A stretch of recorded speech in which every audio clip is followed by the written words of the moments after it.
They ran into the burning hotel. Keanu Reeves and Sandra Bullock saved everyone. The night was supposed to be quiet, forgettable, one of those evenings that pass without leaving a mark. The city glowed softly beneath a low blanket of clouds, its lights reflecting off rain-polished streets like scattered constellations. Inside the historic Grand Oralia Hotel, a charity film screening had just ended. Applause still echoed faintly in the grand hall, where laughter mingled with polite conversation and the clink of glasses. No one inside that building had any idea that within minutes, everything would change. Keanu Reeves stood near the exit, speaking softly to a volunteer who nervously thanked him for attending. His voice was calm, almost gentle, the way it always was when he spoke to people who didn't expect kindness from someone so famous. A few steps away, Sandra Bullock adjusted the strap of her bag, smiling warmly at a young staff member who had spilled a drink earlier and now looked terrified she'd ruined the evening. Sandra had brushed it off instantly, telling her mistakes were proof that people were human, and that being human was never something to apologize for. Outside, thunder rolled faintly in the distance.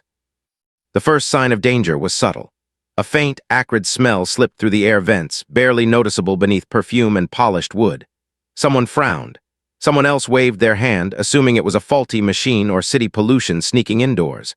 Then, without warning, a sharp crack echoed from somewhere deep inside the building, followed by a sudden flicker of the lights. For half a second, silence swallowed the room. Then the fire alarm screamed. Red lights flashed violently against marble walls. Confusion erupted as people stood abruptly, chairs scraping, voices rising in panic. Hotel staff rushed forward, trying to maintain order, but fear moves faster than training. Smoke began to curl from a side corridor, thick and dark, spreading like a living thing. The elegant hotel, moments ago a symbol of comfort and safety, transformed into a maze of danger. Keanu's expression changed instantly. The softness in his eyes sharpened into focus. He wasn't thinking about cameras, reputations, or headlines. He never did. He scanned the room, instinctively counting exits, watching how people moved, noting who froze and who panicked. Sandra felt it too, that shift in the air when fear takes control. Her heart pounded, but her mind stayed clear. Years of playing strong characters on screen meant nothing compared to this moment, yet something deep inside her refused to let fear dictate her actions. She saw an elderly man clutching his chest, disoriented by the noise. She saw a mother desperately searching for her child, her voice cracking as she shouted his name. The crowd surged toward the main doors, but smoke was already thickening there. "Not that way," someone shouted, coughing violently. Panic threatened to turn into chaos. Keanu stepped forward, raising his voice, not loud but firm, commanding in its calm. "Everyone listen to me, stay low, follow the lights, we'll get out together." People turned toward him, some recognizing him instantly, others responding simply to the certainty in his tone. Authority doesn't always come from power, sometimes it comes from presence. Sandra moved beside him without hesitation. Their eyes met for a brief second, an unspoken understanding passing between them. No words were needed. They had trusted each other on sets, through long nights and emotional scenes. Now that trust meant something far more real. Smoke poured in faster than expected. The fire had started in a lower service area fed by old wiring and hidden structural gaps. Flames climbed unseen behind walls, turning hallways into traps. A hotel employee ran toward them, his face pale. "The back stairwell is blocked. Elevators are down. Some guests are still upstairs." Upstairs? The word hung heavy. Most people would think only of escape. Survival instincts scream for safety, for distance from danger. But Keanu's jaw tightened and Sandra felt a chill that had nothing to do with fear. Upstairs meant people who didn't know what was happening yet. People sleeping, people trapped. "I'm going up," Keanu said, already turning. Sandra grabbed his arm, not to stop him, but to stand beside him. "You're not doing it alone." The employee stared at them, stunned. "You can't, it's not safe." Keanu looked at him steadily. "Neither is leaving them." They pulled damp jackets over their faces as a makeshift barrier and pushed through the stairwell door. Smoke stung their eyes immediately. Each breath burned, heavy and thick. The heat intensified with every step upward, walls radiating danger. Somewhere above, alarms wailed, doors slammed, people cried out in confusion. On the third floor, they found a group of guests trapped at the end of a corridor. Fire licked the ceiling behind them, cutting off their escape.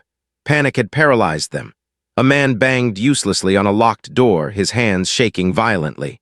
A woman crouched on the floor, sobbing, unable to move. Sandra dropped beside her, gripping her shoulders firmly. "Look at me," she said, her voice steady despite the smoke tearing at her lungs. "You can do this. I need you to stand up." The woman shook her head weakly. I can't." "Yes, you can," Sandra replied, eyes locked onto hers, pouring every ounce of belief she had into that moment. "You're stronger than this fear. I promise you, you're getting out." Something in Sandra's voice broke through. The woman nodded, tears streaming, and forced herself to stand. Keanu had already kicked open an emergency access door, revealing a narrow service stairwell partially clear of smoke. He motioned quickly. "One at a time, stay close, hold the railing." As they guided people through, the fire roared louder, angry at being challenged. Heat pressed against their backs. Time moved strangely, seconds stretching into eternities. Every cough felt dangerous. Every step mattered. They moved floor by floor, refusing to turn back, even as exhaustion clawed at them. On the 5th floor, they found 2 children hiding in a closet, clutching each other in silence. Sandra's heart shattered at the sight. She knelt, wrapping them in her arms without hesitation. "It's okay," she whispered, voice trembling just slightly now. "I've got you, you're safe." Keanu cleared the path ahead again, shielding them from falling debris with his own body as they descended. Pain flared in his shoulder when something struck him, but he ignored it. Pain could wait. Lives could not. By the time they reached the ground floor again, firefighters had arrived in force, cutting through smoke and flame with disciplined urgency. Medics rushed forward as people emerged, coughing, crying, clinging to strangers who moments earlier had been unknown to them. When Sandra finally stepped outside, fresh air hit her like a shock.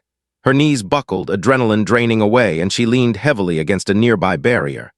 Keanu joined her moments later, his face streaked with soot, eyes red but alert. Around them, survivors hugged loved ones, some collapsing in relief, others staring at the burning hotel in stunned silence. Sirens wailed, lights flashed, rain began to fall harder, hissing as it met the flames. A reporter tried to approach, camera raised, but a firefighter gently blocked the way. "Give them space," he said quietly. Keanu and Sandra exchanged a look, not triumphant, not heroic, just deeply human. They hadn't done what they did to be seen. They did it because someone had to. And yet, unknown to them, this night would ripple outward, changing lives far beyond the walls of that burning hotel, reminding a watching world that courage isn't about fame or strength. It's about choosing others when fear tells you to choose yourself.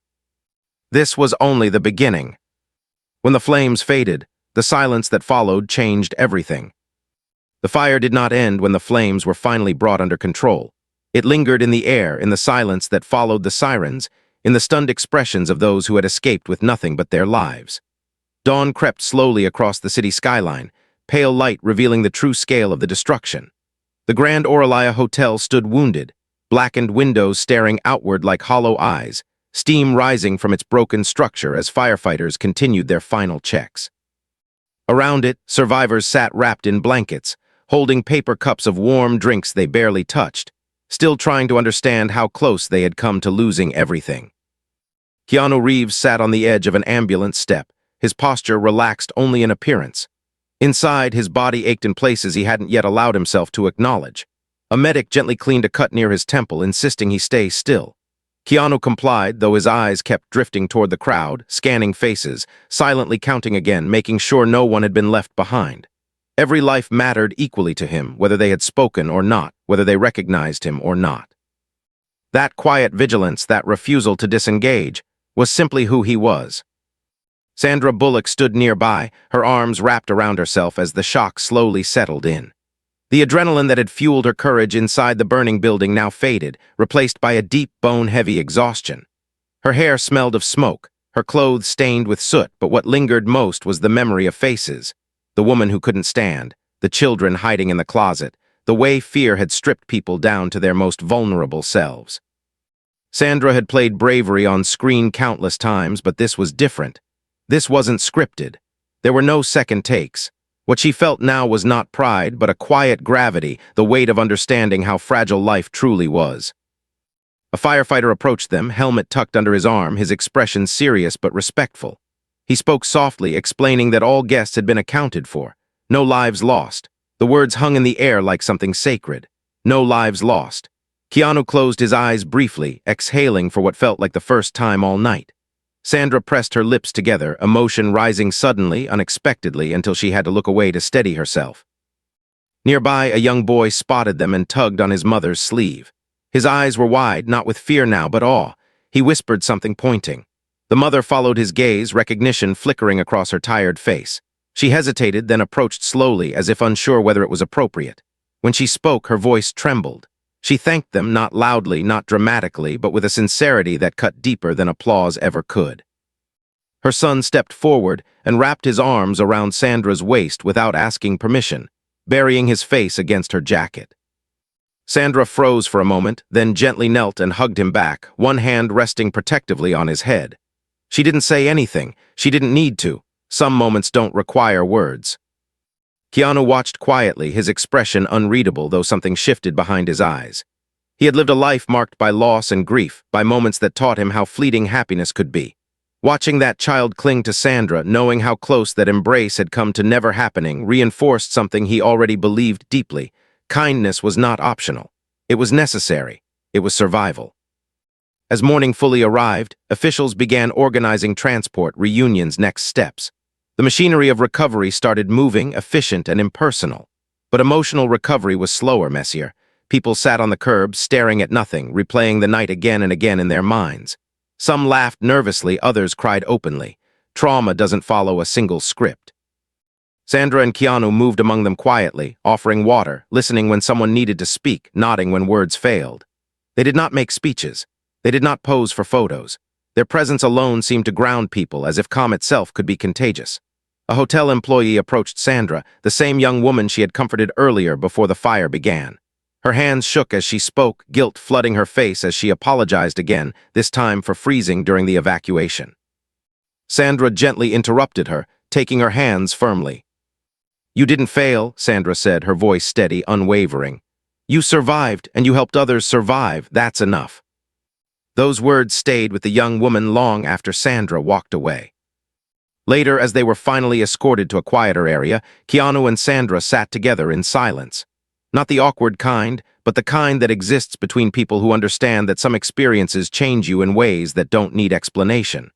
The sun rose higher, warming the damp air, but neither of them noticed. Their thoughts were still inside the hotel, still climbing those smoke-filled stairs.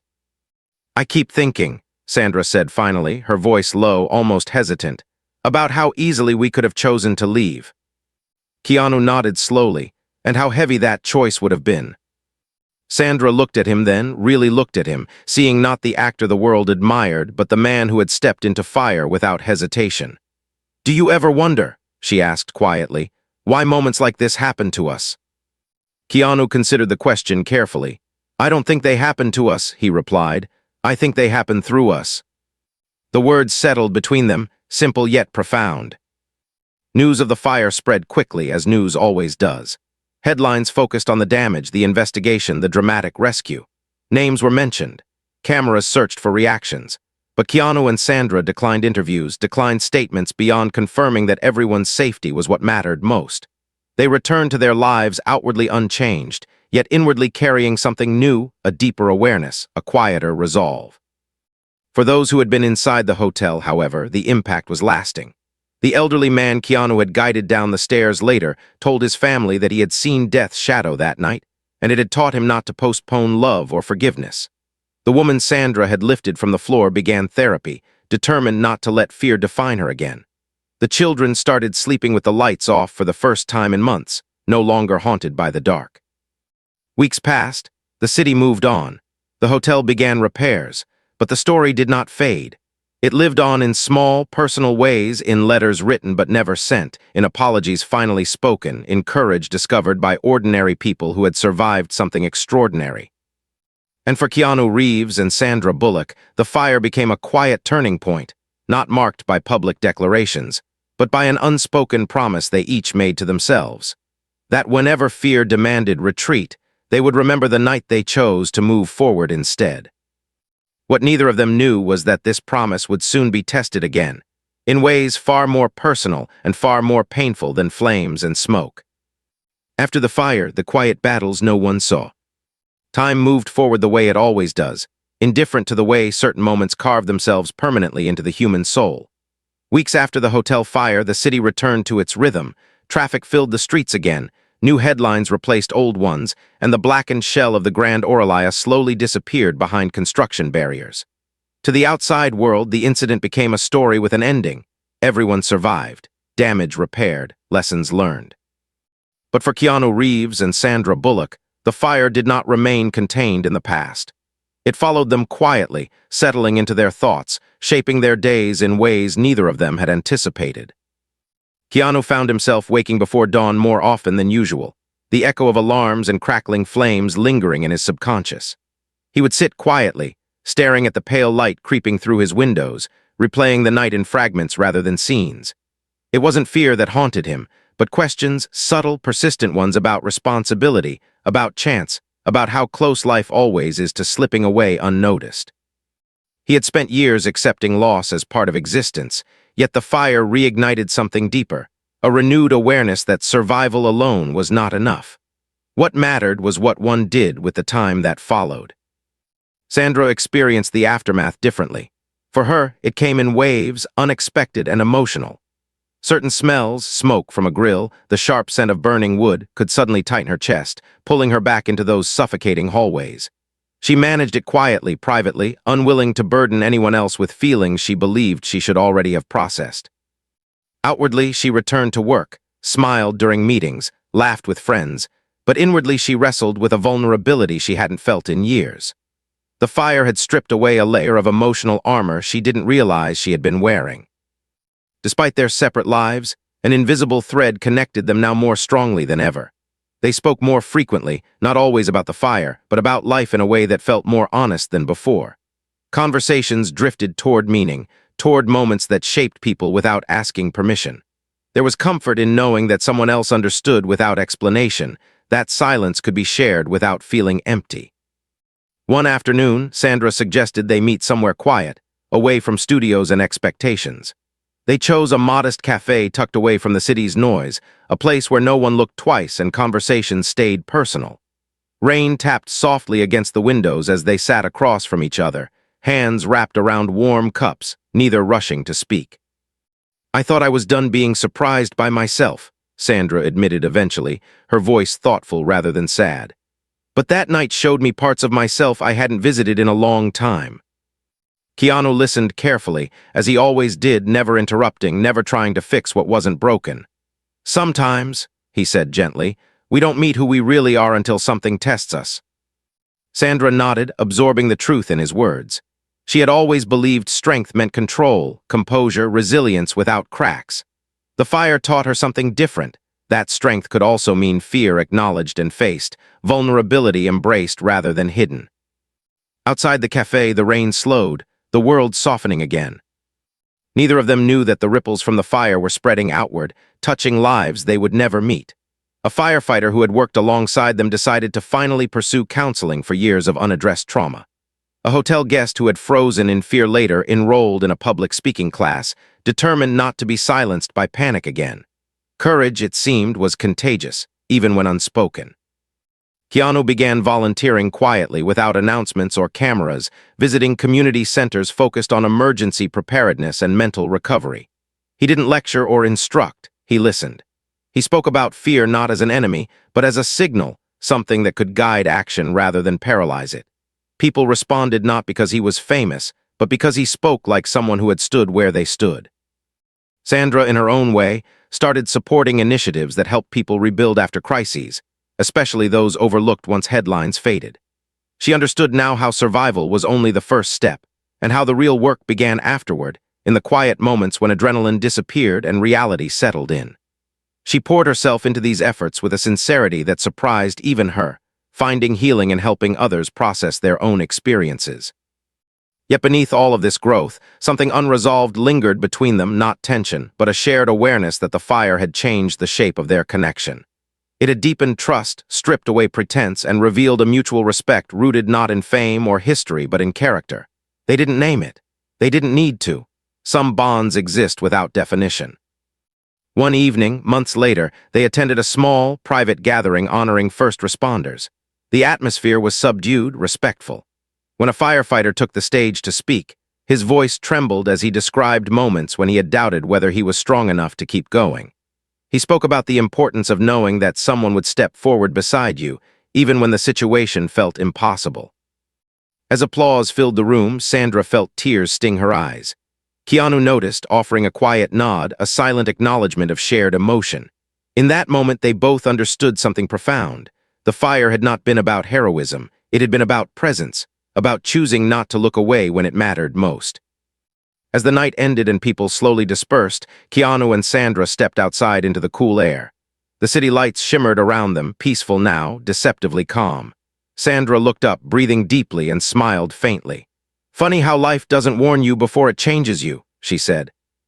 Keanu smiled back, subtle but genuine.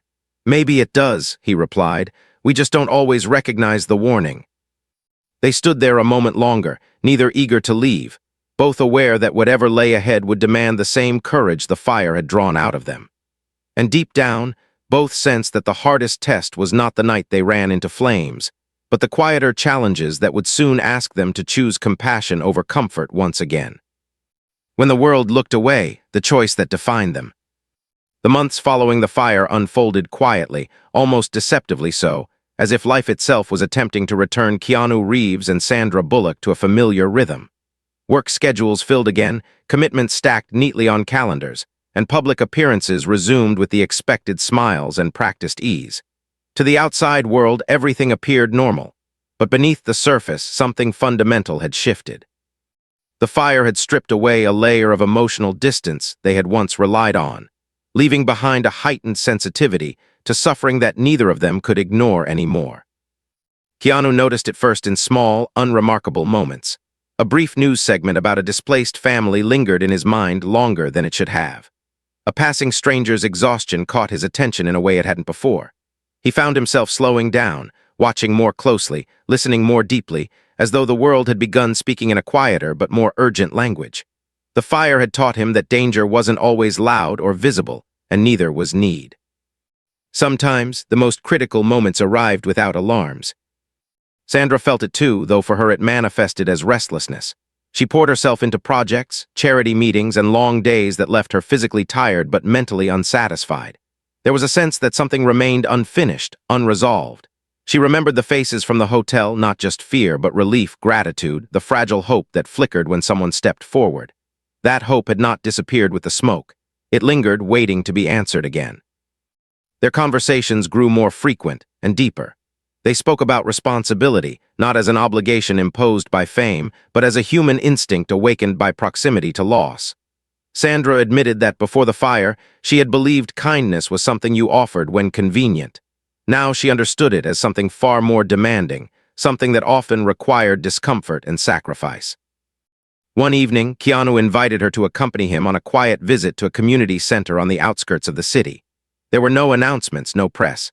Just a small group of people rebuilding their lives after losing homes to an unrelated accident, still waiting for support that never seemed to arrive. The center was modest, the walls worn, but the air was heavy with resilience. People spoke cautiously at first, unsure whether to trust attention that so often came and went without follow-through. Keanu didn't lead the conversation. He listened. He asked questions that showed genuine interest rather than polite concern. Sandra watched closely, noticing how his presence alone seemed to lower defenses. When she spoke, she didn't speak as an actress or public figure, but as someone who understood fear intimately. She shared nothing sensational, only the truth that survival could be confusing, that gratitude and grief often existed side by side. By the time they left that evening, neither of them spoke during the drive back. The silence was heavy, thoughtful. Sandra finally broke it, her voice quiet but certain. "We can't just keep visiting places like this," she said. "Listening helps, but it's not enough." Keanu nodded slowly. "Then we do more." What followed was not a grand plan or public initiative, but a series of deliberate, private decisions.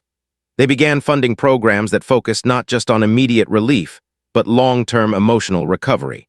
Counseling services, job retraining, safe housing initiatives, efforts that addressed the aftermath most people forgot about once the crisis passed. They insisted on remaining in the background, allowing local leaders to take credit and control. understanding that sustainable change rarely came from the spotlight. Still, word spread quietly. People talked. Stories circulated about unexpected help arriving without conditions or publicity. For some, it restored a sense of dignity that charity often stripped away. For others, it reignited belief in human decency.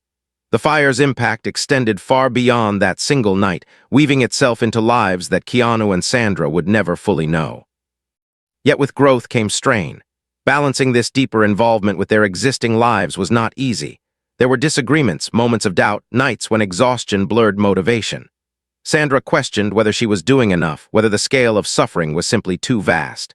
Keanu wrestled with the familiar weight of loss, the fear that no matter how much good one tried to do, it would never be sufficient.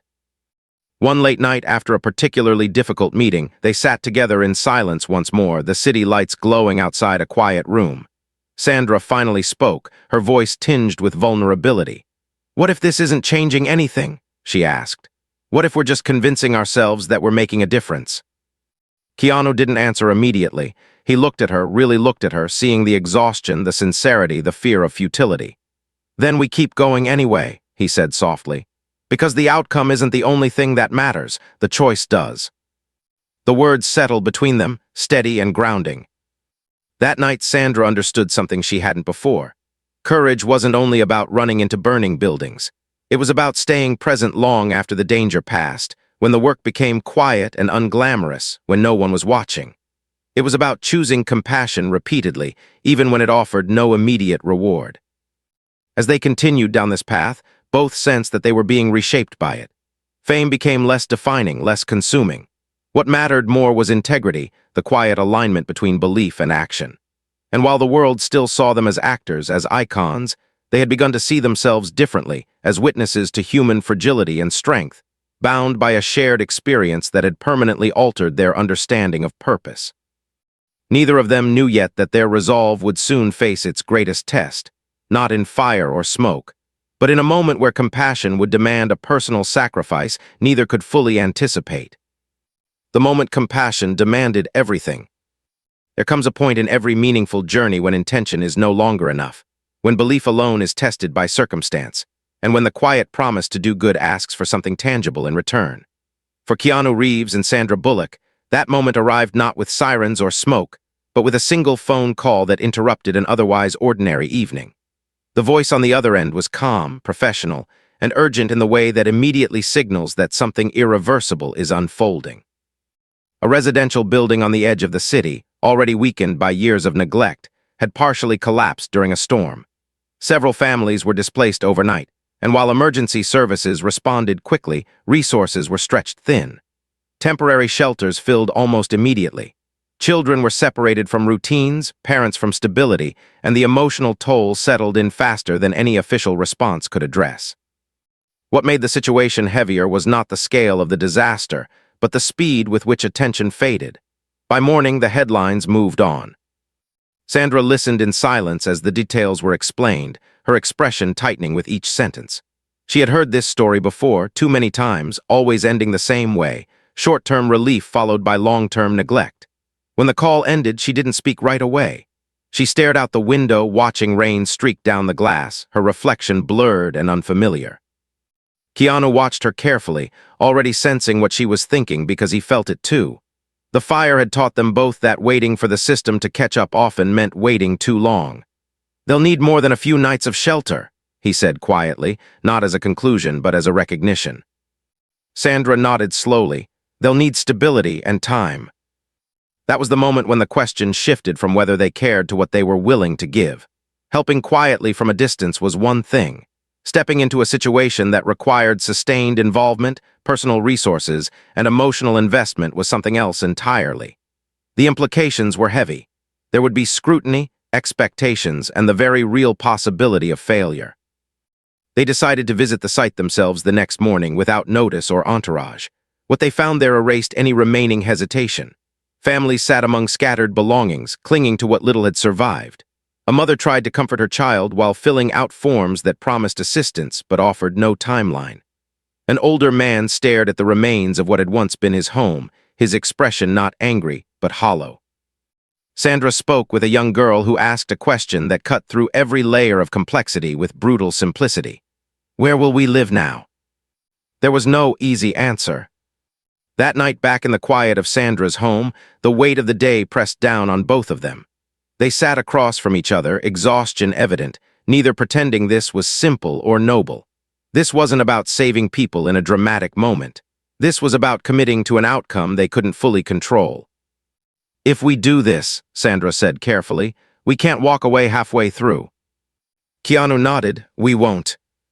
The decision that followed was not impulsive, but it was bold. They committed to funding the full rebuilding process for the displaced families, not as donors from afar, but as active participants working alongside community leaders to ensure the support lasted beyond the initial crisis. It meant redirecting personal funds, postponing projects, and accepting that their lives would become more complicated, not less. Word began to spread, not because they announced it, but because results appeared where promises usually failed. Temporary housing became transitional housing. Counseling services were extended. Children returned to school with stability rather than uncertainty. The work was slow, filled with obstacles, and emotionally draining. There were setbacks, frustrations, moments when bureaucracy threatened to undo progress. Sandra struggled during this phase more than she expected.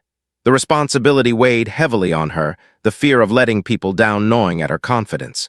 She questioned her own limits, wondering whether she had taken on more than she could handle. One evening, after a particularly difficult meeting, she admitted this aloud, her voice breaking slightly. "What if I can't carry this?" she asked. Keanu didn't dismiss her fear, he understood it too well. "Then we carry it together," he said simply. Those words mattered more than any solution. Their partnership during this time was not glamorous or easy. It was built on long conversations, shared doubt, and mutual reassurance. There were disagreements, moments of silence, and days when progress felt invisible. But there was also growth, a deepening trust forged not by crisis alone, but by endurance. As months passed, the families began to rebuild not just homes, but confidence. Laughter returned in small, tentative bursts. Children played without the constant tension of instability. Parents spoke of future plans again. These changes were not dramatic enough for headlines, but they were everything to the people living them. One evening, as they attended a small community gathering marking the completion of the first rebuilt homes, Sandra stood quietly at the edge, watching families step into spaces that represented safety rather than survival. Tears filled her eyes, not from exhaustion this time, but from a profound sense of meaning she hadn't known she was searching for. Keanu stood beside her, hands folded, expression calm but reflective. Neither of them spoke. They didn't need to. In that moment, both understood that compassion, when taken seriously, always asks for something personal in return. Time, comfort, certainty. And yet it gives back something far greater, purpose that cannot be taken away. What they did not yet realize was that this chapter, demanding as it had been, was preparing them for the final lesson the fire had set in motion. A lesson not about saving others, but about facing themselves with the same honesty and courage they had offered the world. What the fire finally taught them. Some lessons arrive loudly, wrapped in chaos and fear, demanding immediate action, while others unfold slowly, revealing their meaning only after time has stripped away distraction. For Keanu Reeves and Sandra Bullock, the fire had been the beginning, not the climax. The true transformation came later, in the quiet aftermath, when the world expected them to return to normal and move on. Instead, they found that normal no longer fit who they had become. The rebuilt home stood as physical proof that compassion, when sustained, could change lives in ways no single dramatic moment ever could. Families settled into routines again, children filled rooms with laughter instead of uncertainty, and a fragile sense of safety took root where fear once dominated. Keanu and Sandra visited less frequently now, not because they cared less, but because independence had returned to those they had helped. That, to them, was the real success. Help that empowers rather than replaces, support that eventually steps aside. Yet even as the work reached completion, something deeply personal surfaced for both of them. The constant motion, the responsibility, the shared purpose had left little room for introspection. Now, with the immediate need easing, they were left alone with themselves, forced to confront questions they could no longer avoid. Who were they when no one needed saving? What did courage look like when there was no crisis demanding it? Sandra felt this shift intensely. Without the urgency of action, old doubts resurfaced, quieter but persistent. She wondered whether the strength she had discovered during the fire and its aftermath would remain without an external cause to sustain it. One evening, sitting alone in her home, she realized that for the first time in years, she wasn't running from silence. She was listening to it. And in that stillness, she understood something fundamental.